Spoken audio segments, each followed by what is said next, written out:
السلام علیکم، کیسے ہیں آپ سب؟ چینل میں آپ سبھی کا خیر مقدم ہے۔ امید ہے آپ سبھی خیریت سے ہوں گے۔ تو ناظرین، یہ بیان جوان لوگوں کے لیے کافی فائدہ مند ہونے والا ہے۔ جو بھی ہماری جوان آڈینس ہے، اس میں مولانا صاحب نے سمجھایا ہے کہ جوانی میں رمضان کے اندر جوان لوگوں کو کیا کیا کرنا چاہیے، کیا کیا کام کرنے چاہیے۔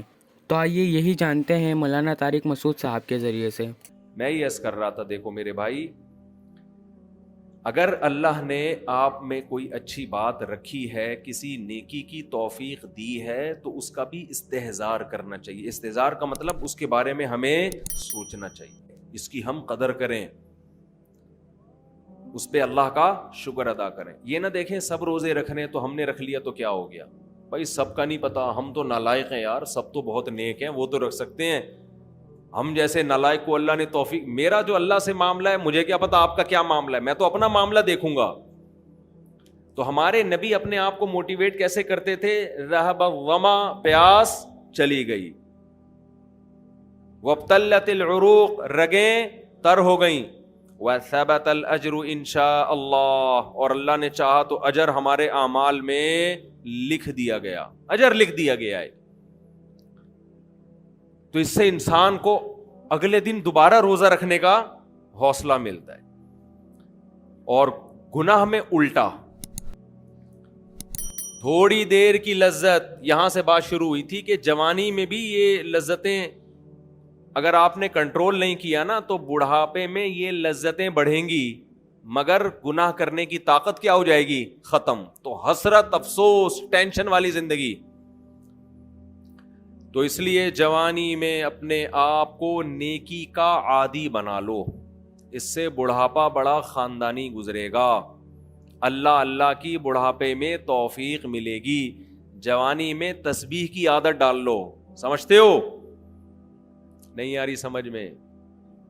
جوانی میں کیا عادت ڈال لو؟ تسبیح کی۔ نبی صلی اللہ علیہ وسلم نے فرمایا، صحیح بخاری کی آخری حدیث، کلیمتانی خفیفتانی علی اللسانی ثقیلتانی فی المیزان حبیبتانی الی الرحمن سبحان اللہ وبحمدہ سبحان اللہ العظیم۔ دو کلمات زبان پہ بہت ہلکے، ترازو میں بہت بھاری، اور رحمان کو بہت محبوب۔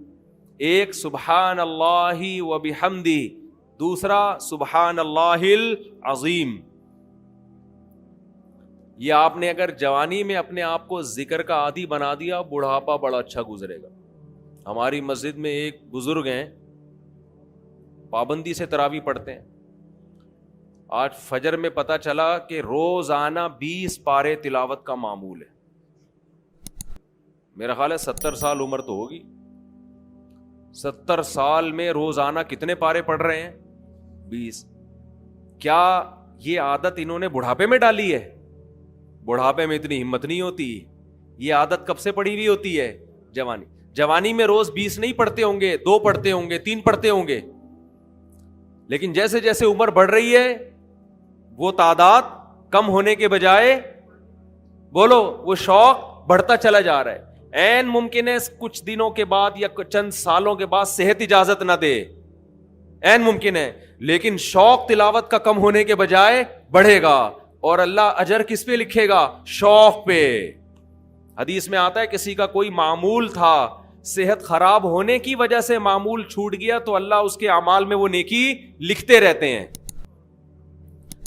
جیسے کسی نے ہمیشہ رمضان میں روزے رکھے ہوں، بڑھاپا آ گیا، شوگر، بیماریوں کی وجہ سے روزہ نہیں رکھ پا رہا، تو اب یہ تھوڑی کہ اللہ اس کا اجر ضائع کریں گے، اللہ کہیں گے تو نے ہمیشہ رکھے ہیں، اب مجبور ہے تو میں تیرے اعمال میں روزے لکھتا چلا جاؤں گا میں۔ تو آج آپ نے اپنے آپ کو، میرے بھائی، اللہ کا تھوڑا تھوڑا اللہ کا ذکر کی عادت ڈالو۔ میں نہیں کہہ رہا آپ سے زیادہ نہیں ہوتا تو وحشت نہ تھوڑا کر لو۔ آج تھوڑا کرو گے، کل اس تھوڑے میں ایسی لذت ہوگی کہ اللہ اس مقدار کو بڑھا دے گا۔ حدیث میں آتا ہے سبحان اللہ والحمد للہ ولا الہ الا اللہ واللہ اکبر، یہ کلمات احب الی اللہ مما طلعت الشمس، او کما قال صلی اللہ علیہ وسلم۔ سورج جن چیزوں پہ طلوع ہوتا ہے، ظاہر ہے سورج تو پوری دنیا پہ طلوع ہوتا ہے, ان تمام چیزوں میں اللہ کو سب سے زیادہ محبوب یہ کلمات ہیں. اور دیکھو اس میں اللہ کا کوئی فائدہ نہیں ہے, اللہ کی آپ حمد و ثنا کریں, اللہ کا کوئی فائدہ نہیں ہے. اللہ یہ چاہتے ہیں میرے بندے اپنی زبان سے میرا نام لیا کریں, اللہ کو اس بات کی خوشی ہوتی ہے. ہمارے حضرت ایک شعر پڑھا کرتے تھے, یہ جو اہل اللہ ہوتے ہیں نا ان کو ذکر کی بڑی عادت پڑ جاتی ہے, بار بار اللہ کا نام لیتے لیتے نا, شروع میں تو انسان کو عادت نہیں ہوتی, جب نام لیتا ہے بار بار ذکر, تو پھر اس کا ٹائم اللہ کے ذکر کے بغیر پاس نہیں ہوتا, پھر اس کو ایک کمی محسوس ہوتی ہے. کسی کو چائے کی عادت پڑ جائے, چرس کی عادت پڑ جائے, سگریٹ کی عادت پڑ جائے, نہیں ملے تو تڑپتا ہے نا. تو جس کو ذکر کی عادت پڑتی ہے نا, اس کو جب ذکر کا ٹائم نہ ملے تو اس کا دل پریشان ہوتا ہے, اس کو اللہ کے نام میں ایک چسکا آنے لگتا ہے. لیکن یہ پہلے دن نہیں ہوگا, عادت ڈالنی پڑے گی.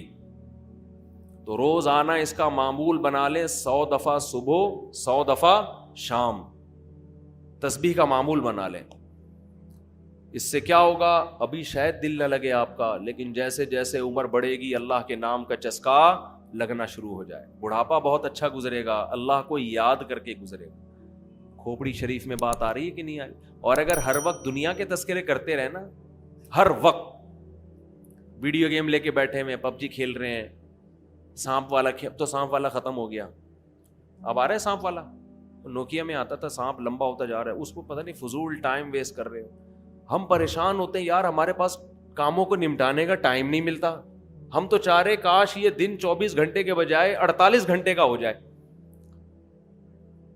اور لوگ کیا کر رہے ہیں کہ وہ باقاعدہ ارادہ کر کے ضائع کر رہے ہیں ٹائم. ہمارے تو کام نہیں نمٹتے, جب ہم رات کو سونے کے لیے لیٹتے ہیں تو کہتے ہیں یار آج کا دن بھی گزر گیا اور کام ویسے کے ویسے ہی. اور ادھر باقاعدہ ارادہ کر کے جو ہے نا ٹائم ضائع کیا جا رہا ہے کہ چلو ٹائم ویسٹ کرتے ہیں. ایسی چیز میں ٹائم گزر جائے نا جو ذہنی تفریح کا ذریعہ بنے تو بھی ٹھیک ہے, گپ شپ لگا لو دوستوں کے ساتھ بیٹھ کر. یہ کیا ہے یار, دماغ کو خامخواہ کا تھکا رہے ہو بیٹھ کے. تو اگر پب جی کھیلنے کی عادت ڈال لی تو جاؤ گوروں کا بڑھاپا دیکھو, اولڈ ہاؤس میں بڑھاپے میں اسنوکر کھیلتے ہیں, کیرم بورڈ کھیلتے ہیں, لڈو کا نہیں مجھے پتا, یہ چیزیں کھیل رہے ہوتے ہیں بڑھاپے میں. اور ہمارا بوڑھا بڑھاپے میں ایک ایک دن میں 20 پارے ختم کر رہا ہے. سمجھتے ہو کہ نہیں, وہ نماز میں دل بہلا رہا ہے, وہ تہجد میں اس کا ٹائم گزر رہا ہے. کوئی ویڈیو نہ بنائے, لکھا ہوا ہے نا. تو یہ کیسی عجیب بات ہے. آپ جائیں وہاں, ایک صاحب نے مجھے کہا کہ میں نے یورپ میں بڈھی عورتوں کو دیکھا, بڈھی عورتیں 5-6 بڈھی عورتیں بیٹھی ہوئی اور جوا کھیل رہی ہیں, تاش کھیل رہی ہیں. کہہ رہے مجھے یاد آیا یار ایک ہماری بوڑھی ہیں, ہماری بوڑھی عورتیں مصلے پہ بیٹھی ہوتی ہیں, اللہ اللہ کر رہی ہوتی ہیں, آخری وقت اللہ کا نام لے کے گزار رہی ہوتی ہیں. اور ایک ہی بڑھیاں ہیں اور کیا کھیل رہی ہیں, تاش کے پتے. اچھا لگتے ہیں بڑھاپے میں یہ. ہمارے بوڑھے کو دیکھو, آدمی کا دل چاہتا ہے اس سے دعا کروائے کہ بابا جی میرے بھی سر پہ ہاتھ رکھ لو. جو تاش کھیل رہی ہو بیٹھ کے, اس بڈھی سے دل چاہے گا؟ اسے تو آدمی نصیحت کرے گا کچھ اور کر لے. تھوڑے دنوں میں اتنا راشا آئے گا نا ہاتھوں میں تھوڑے دنوں میں کہ ایک پتے کے بجائے 2 گر رہے ہوں گے, 2 پتے ایک ساتھ گر رہے ہوں گے. تو اس لیے کارآمد بنا لو, کچھ تھوڑا بہت اللہ کا نام لے لیا کرو. تمام دوائیں بچوں کی پہنچ سے دور رکھو. تو آپ نے جانا کہ جوان لوگوں کو رمضان کے اندر کیا کیا کام کرنے چاہیے. میک شور کریں کہ آپ جتنے بھی جوان لوگوں کو جانتے ہیں ان کے ساتھ یہ ویڈیو شیئر کریں. تو آج کے لیے بس اتنا ہی. ویڈیو میں آخر تک بنے رہنے کے لیے آپ سبھی کا بہت بہت شکریہ. چینل کو سبسکرائب کریں. السلام علیکم.